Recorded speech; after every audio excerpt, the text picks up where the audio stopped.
Hi, my name is Eric Kimberling. I'm the CEO and founder of Third Stage Consulting Group, which is an independent digital transformation consulting firm. And thanks for watching the video today. Wanted to chat about culture and what that means to your digital transformation project.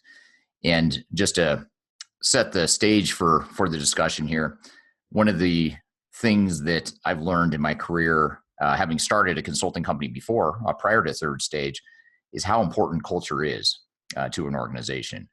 Um, all the problems and challenges that I had in my last consulting company, and what ultimately, in my opinion, led to the company being very broken and misaligned, was my lack of focus on culture in creating that company. And it's ironic because I started my career and I've spent the last 20 years focused on organizational change and organizational strategies and cultural transformation and that sort of thing. So here I was consulting to clients and doing what I think is a pretty good job with clients. But when it came to my own company, did not focus on culture and definitely paid the price, and ultimately led to my departure from that company. And it's really helped me kind of reinforce the importance of culture as it relates to digital transformation. And the really interesting thing, as we talk about culture, is I didn't used to think that culture had a huge impact on um, a digital transformation or ERP project, but learning from my own experience and also experience helping clients through the transformations, is culture is one of those things it's very hard to see and touch and feel. So people tend to not focus a lot on it, especially when we're in situations where we're dealing with software, we're dealing with testing, configuration, integration, things that you can see and touch and feel. It's the product that you're implementing. But we tend to forget that soft, intangible thing called culture. And in many cases, we can't even really fully understand what it is. And we certainly can't understand how that impacts our digital transformations. So we have two clients right now, Third Stage in particular. They're pretty large companies, multi-billion-dollar companies with multiple divisions.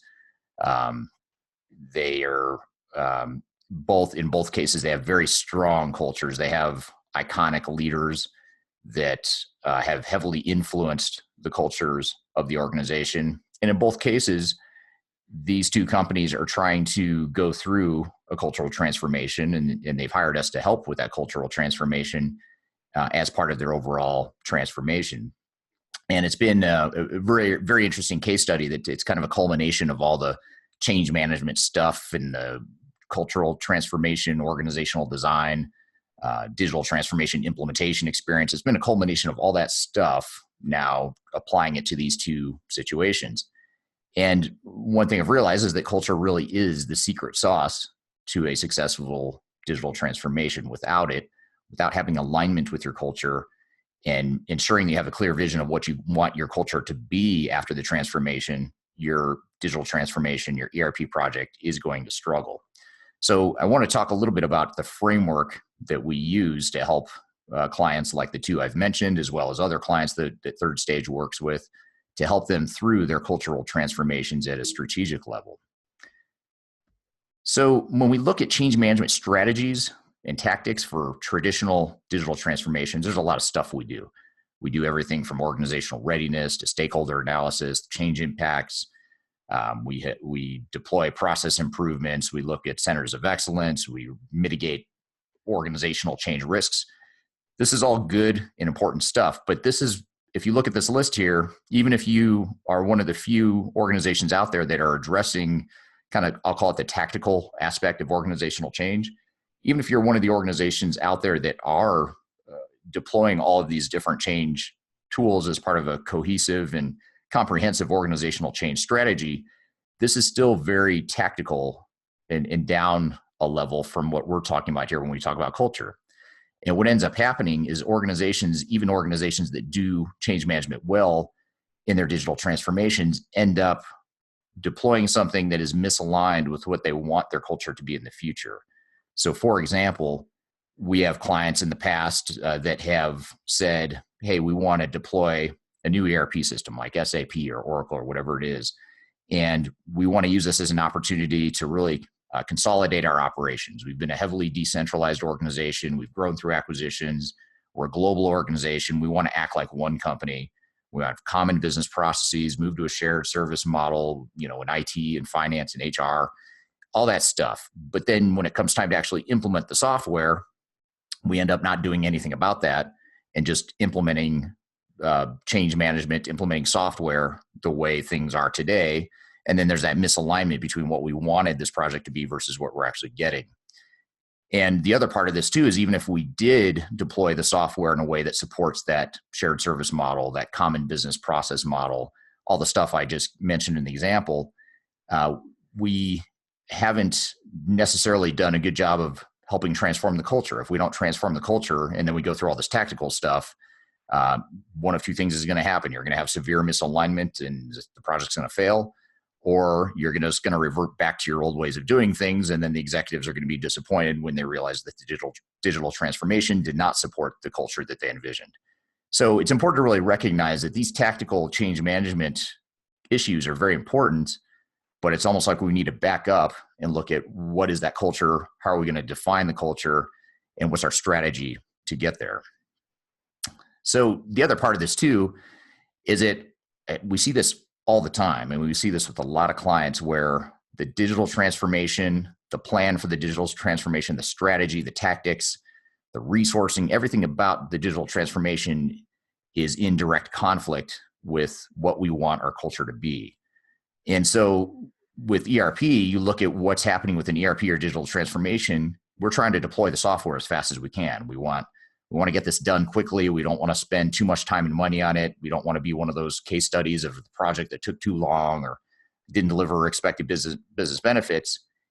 And oftentimes we go with the path of least resistance. We are typically implementing the way that we can get alignment quickly. We make decisions on how we're going to deploy the software, how we're going to design the software and our business processes. We make those decisions typically in the way that gives us the least amount of resistance. But when we're talking about organizational culture and transformation, we're talking longer term shifts. We're talking about stuff that's more, it's harder work. It's harder than implementing a software system. It's harder than doing the tactical change management stuff that I talked about. Although neither of those things are necessarily easy, organizational culture is even harder. So this is more strategic. It's stuff that people don't often think about. These are things that are intangible.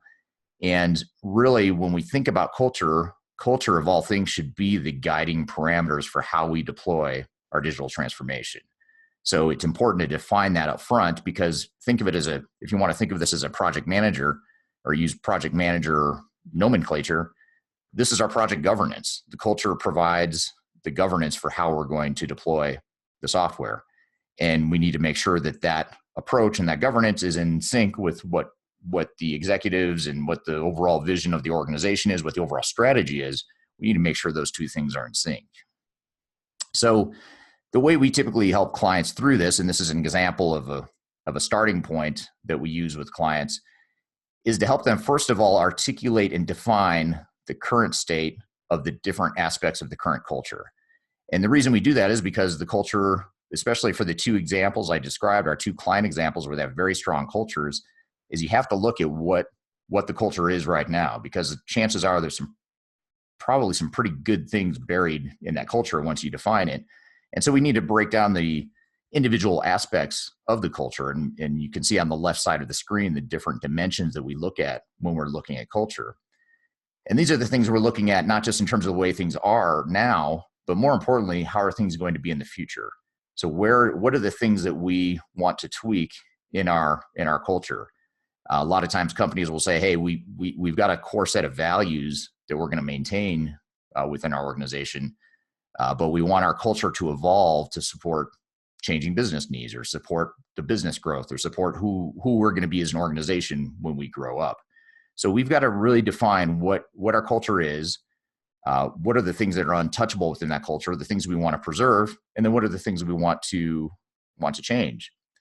And the way we do that is we move to the right side of the screen here and we look at the different variables of what drives culture and vice versa. So in reality, these two sides of the screen are it's more of a circular reinforcing type of thing, where the left side of the screen, the cultural dimensions, are driving the right side of the screen with the variables of the spectrum, and the variables of the spectrum, the decisions we make around what we want our different decisions to be here ends up driving our culture. So we end up having to define this in a way that's iterative, that's very much aligned. So on the right side of the screen, we're looking at things like how much do we want to be a standardized, efficiency-based organization versus maybe a more flexible, entrepreneurial, customer focused organization. Those are two different models. It's not an either or. It's chances are we're somewhere on the spectrum. Same with being an efficient corporation versus an entrepreneurial organization. Maybe we're shifting away from being a purely entrepreneurial, maybe overly flexible organization. Maybe we just need to move the needle a little bit towards being a little more corporate. And I don't mean corporate in a bad way. I just mean it's a little more focused on commonality, common business processes, acting like one company, really being able to scale to get to that next level of growth. How much do we focus on our inward operations versus our customer focus? What is our rate of change and innovation? Do we want to move to be a faster innovating company? How much do we value tenure versus bringing in new blood, new ideas? So we look at these variables on the spectrum. We define where we are today and where we want to move the needle in our culture. And then that feeds back to the left side of the screen where you look at, okay, what are the different dimensions of culture and how can we use those dimensions of culture to enable the things that we've just defined on the right side of the screen. So that's a bit about the cultural framework. This is a big, this is one slide, but this is a big undertaking, just this one slide. If we unpack this in more detail, and certainly, the execution, the development of a strategy and the execution of that strategy can take years to really have a meaningful impact and to really move the needle where we want it to go. But the important thing is to define this stuff before you start building technology. Because if you don't, what's going to happen is your technology is going to be designed and built to support the way you are today. And at the executive level, the strategic level, we're thinking we should be over here in our culture going forward, but we're implementing technology over here. And that misalignment is what creates a lot of problems. So we've got to figure out what is this over here part of it, that future state, and how can we get our culture to evolve and move in that direction.